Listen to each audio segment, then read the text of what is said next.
विधायक राजेश त्रिपाठी ने गोडसरी में की मूर्ति का अनावरण, क्षेत्रवासियों ने किया भव्य स्वागत।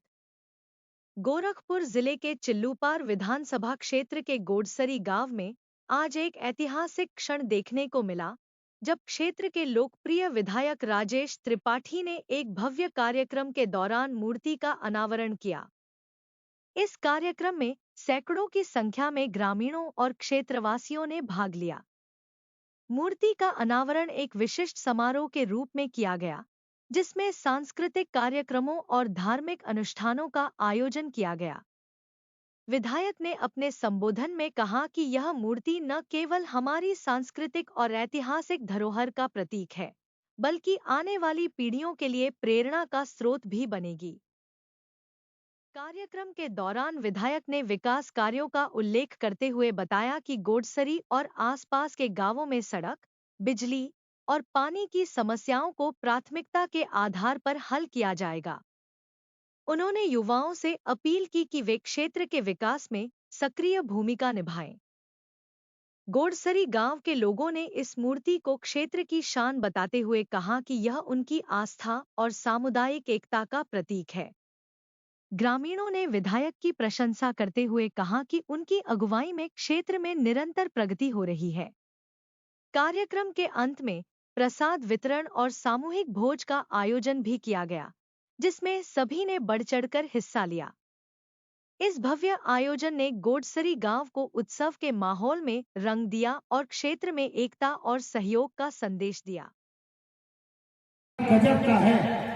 कोई बात अगर मेरी किसी को अन्यथा लगे तो क्षमा करिएगा। ये गजब का समाज है। ये समाज उसी को याद करता है जो इसे समाज को कुछ देता है।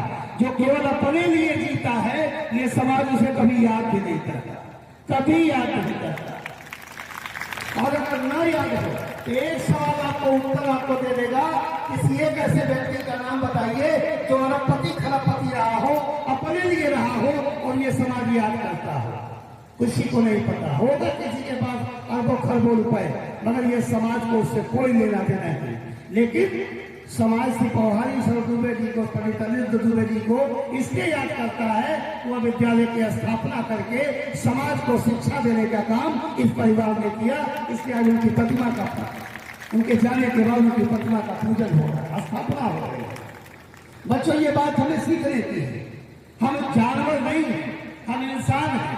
हमें इंसान बना के प्रकृति के ईश्वर ने जो भी शब्द आप इस्तेमाल करिए अपने भगवान के लिए, इसीलिए भेजा है कि आप जानवरों जैसी जिंदगी आए, चले, खाए, अपने संतान बढ़ाए और चल दिए। इसके लिए तो हम नहीं आए हैं। हम आए हैं मानवता के लिए, हम आए हैं इंसानियत के लिए, हम आए हैं कुछ विकास के लिए, हम आए हैं कुछ नया करने के लिए। क्योंकि बुद्धि ही है जो हमारे पास है। जानवर के पास सोचने की, समझने की क्षमता कहाँ है? बोलने की भी नहीं है। बोलने की है तो समझने की नहीं है। लेकिन इंसान के पास ऐसे ऐसे इंसान हुए हैं जो जानवरों की और पक्षियों की भाषा भी समझ लेते रहे हैं कि ये जानवर क्या बोल रहा है। चिड़िया चहचहा रही है तो कहना क्या चाहती है, ये खूबी इंसानों में है। तो बेटे, आप पढ़ लिख करके डॉक्टर बनो, इंजीनियर बनो, प्रोफेसर बनो, सोशल वर्कर बनो, पॉलिटिकल वर्कर बनो, प्रधानमंत्री, राष्ट्रपति, विधायक, सांसद, प्रधान, जो चाहे बनो, मगर उससे पहले बेटा और बेटी दोनों से कहना चाहता हूं, उससे पहले एक बेहतरीन इंसान जरूर बनने की कोशिश करना। क्योंकि आप अगर बेहतरीन इंसान नहीं बनेंगे, दूसरों की भावनाओं को समझने वाला नहीं बनोगे, दूसरों की माँ बहन बेटियों की इज्जत करने वाले नहीं बनोगे, तो पैसा तो रावण के पास भी बहुत था। सोने की लंका थी उसकी, हम लोग का घर सीमेंट का है, उसकी तो दीवारें और छतें भी सोने की हुआ करती थी। ताकत इतनी कि चलता था तो धरती डोल जाया करती थी। आदमी के बस का नहीं रह गया, ईश्वर को अवतार लेके मारने के लिए आना पड़ा। मगर करतूत ऐसे कर दिया उसने कि करोड़ों अरबों साल पहले मरा हुआ रावण, आज भी हम दशहरे के दिन उसका पुतला फूटते हैं, उसपे उसको हिकारत की नजर से देखते हैं। इस नाते और राम जंगल में चले, राजपाट छोड़ दिया, फिर भी हम राम को भगवान मान के पूजा करते हैं। ये सीख ये है कि सब कुछ बनना, चाहे जो बनना, मगर एक बेहतरीन इंसान जरूर बनना, क्योंकि अगर वो आप नहीं बन पाए तो कोई भी डिग्री आपके काम नहीं आएगी।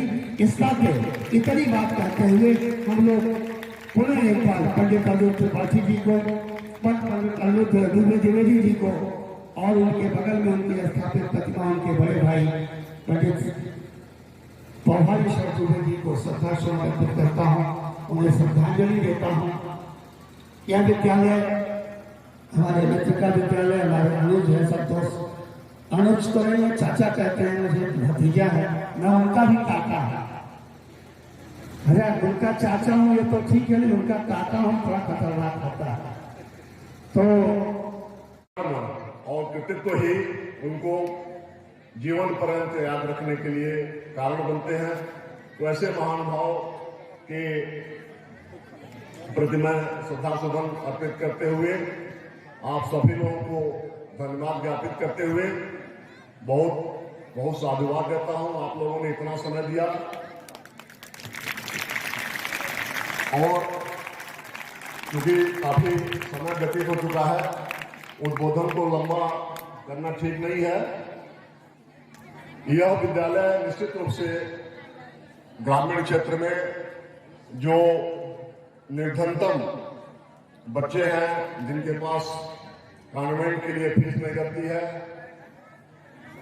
कॉन्वेंट की तरफ फीस दे करके पढ़ाने के लिए उनके गार्जियन के पास फीस नहीं है, ऐसे बच्चों को हम लोग बहुत कम फीस में शिक्षा देने का कार्य करते हैं। मैं इस कार्य को पूर्ण दृढ़ता के साथ, संकल्प के साथ और निरंतर बेहतर बनाने की कोशिश करता रहता हूं। आगे भी मेरा यह प्रयास है कि विद्यालय का यह कैंपस एक और भव्य सुंदर स्वरूप में विकसित हो और बच्चों को तकनीकी शिक्षा प्राप्त करने के लिए दूर न जाना पड़े। मेरा यह प्रयास चल रहा है। बहुत जल्दी ही मैं तकनीकी शिक्षा के क्षेत्र में भी कार्य करने की कोशिश कर रहा हूं और सफलता मुझे जरूर मिलेगी, ईश्वर पर मुझे विश्वास है।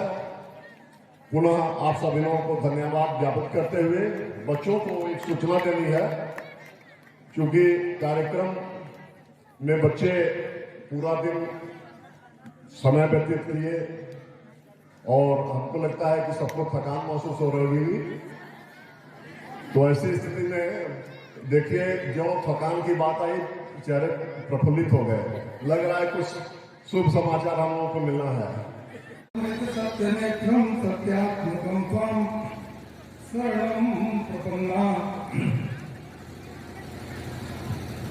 इस श्री नरसिंह भगवान विद्यालय में आयोजित इस कार्यक्रम में मूर्ति अनावरण एवं वार्षिकोत्सव का जो महोत्सव मनाया जा रहा है, इसके मुख्य अतिथि हमारे बीच में उपस्थित क्षेत्र के विधायक माननीय श्री राजेश त्रिपाठी जी।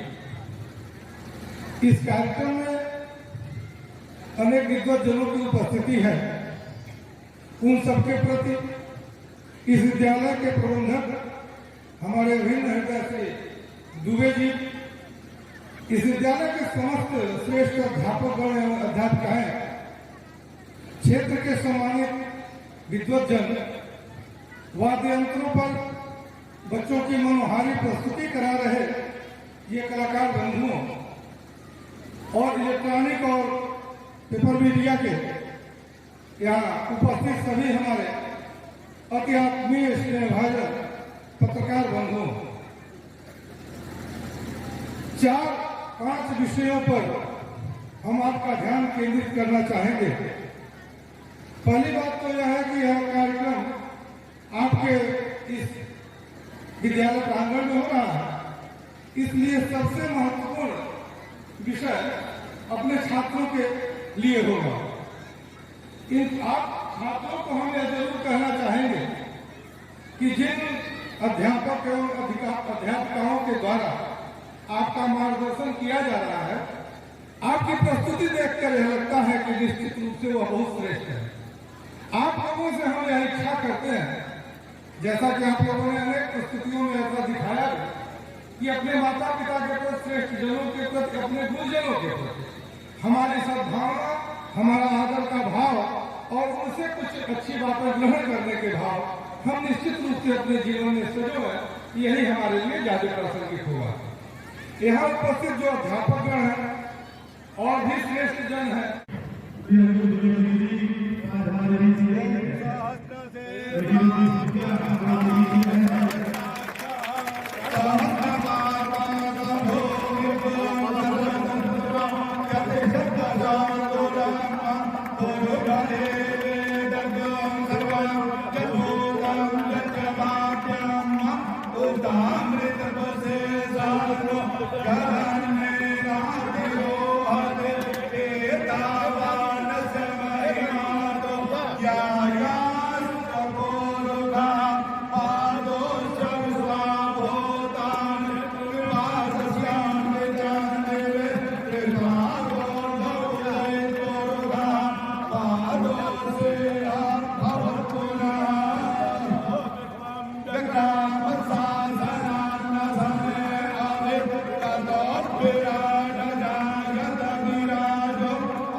इसके बाद